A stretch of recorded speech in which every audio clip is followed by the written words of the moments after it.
let's compare your generation to a younger one, let's say like a Gen Z.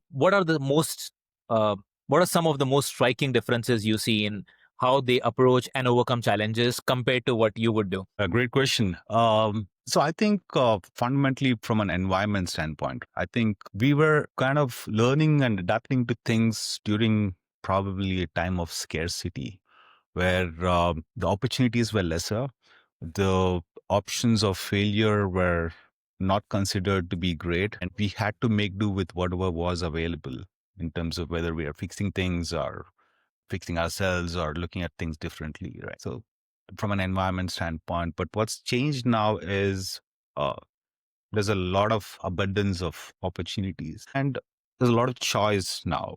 In comparison, let's say if I were to be an athlete in my school or college, there were hardly a couple of sports, whether it's like running or relays and things like that.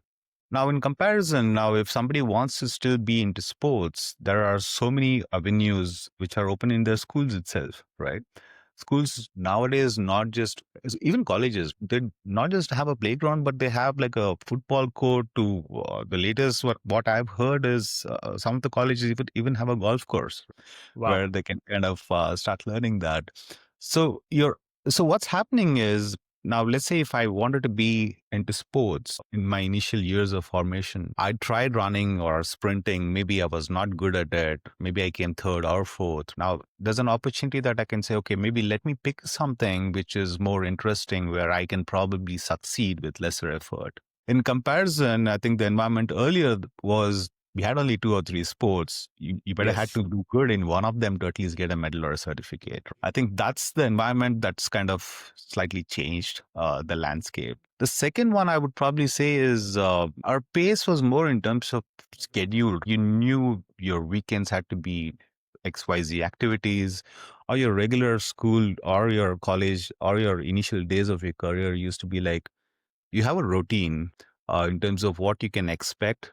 I'm talking about a time when e-commerce wasn't as much. So you had to really plan if you want to shop, do you want to go all the way to a market? How long does it take? What's your commute? And things like that. Compared to what we have now, I think it's more an on-demand life. As long as people think they have the money, they're willing to spend. And thanks to all the evolution in technology, they're able to get those fulfillments a lot more easier.